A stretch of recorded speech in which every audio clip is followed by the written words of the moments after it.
हमें भक्ति जो करनी चाहिए, ज़्यादा कामनाएं नहीं होनी चाहिए।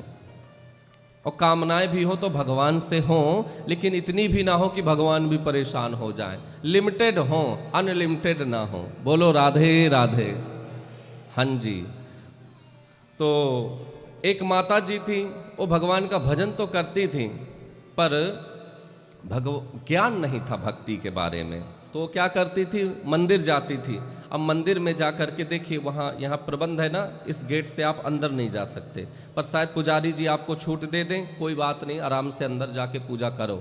तो कुछ माता ऐसी होती हो, घी गुड़ ले जाएंगी या भोग वगैरह ले जाएंगी और सीधे जा कर के भगवान के मुंह में ही लो ठाकुर जी पाओ भोग। नहीं, गलत है, ऐसा नहीं करना चाहिए। भगवान तो दृष्टि से ही पान कर लेते हैं, दृष्टि से पा लेते हैं। तो ये काम गलत है, क्योंकि ज्ञान नहीं है। भक्ति है पर ज्ञान नहीं है। अच्छा, भक्ति भी है, ज्ञान भी है, पर वैराग्य नहीं है। वैराग्य भी बहुत जरूरी, थोड़ा मोड़ा वैराग्य तो होना ही चाहिए ना। बिल्कुल वैरागी बनो कि छोड़ के घर मकान दुकान जंगल चले जाओ, पर गृहस्थी में रह के भी थोड़ा वैरागी होना चाहिए।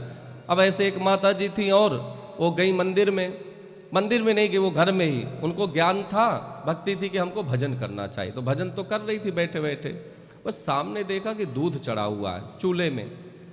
बहू भी थी घर में, बहू ने दूध तो चढ़ा दिया और चली गई बाहर। अब इधर माता जी बढ़िया भजन कर रही हैं।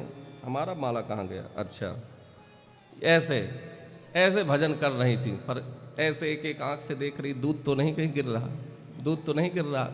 ऐसे फिर बंद कर लेती, क्योंकि ज्ञान है, बोलना नहीं चाहिए, देखना नहीं चाहिए। व्यग्र चित्तो हतो जपः, एकाग्र चित्त होकर के भजन करना चाहिए। ज्ञान है, भक्ति भी है, पर वैराग नहीं है। अब देख रही हैं आंखें तिल मिला के। अब दूध देखा कि ऊपर की ओर आने लगा, तो अब तो दोनों आंखें खुल गईं और खुलती चली जाए, जैसे दूध आए वैसे आंखें खुलती चली जाए। अब बोल नहीं सकते, ज्ञान है, भजन कर रही हैं, करके चिल्ला रही है। मन में सोचे आने दो, आज बहू को बताऊंगी, सारा दूध खराब होने वाला है। देखते ही देखते पूरा दूध बहने लगा चूल्हे से। अब तो माता जी का माला वाला सब फेंका और गई पड़ोस में, तू यहाँ पंचायत कर रही, वहां पूरा दूध गिर गया, चल घर तुझे बताती हूं। तो कहने का तात्पर्य यह है कि ऐसी भक्ति शोभायमान नहीं होती है। वहां दूध गिरे चाहे कुछ भी गिरे, आपसे मतलब नहीं है। आप तो भगवान के भजन में एक बार बैठ गए तो बैठ गए।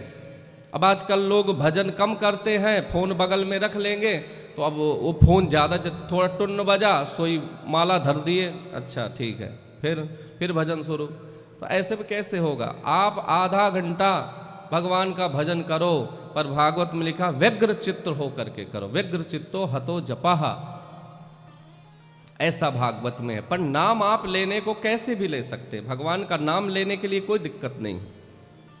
भगवान का खाते सोते हिलते डुलते बैठते कैसे भी भगवान का नाम लो, पर भगवान का नाम लेना चाहिए। बोलो राधे राधे। ऐसी ऐसी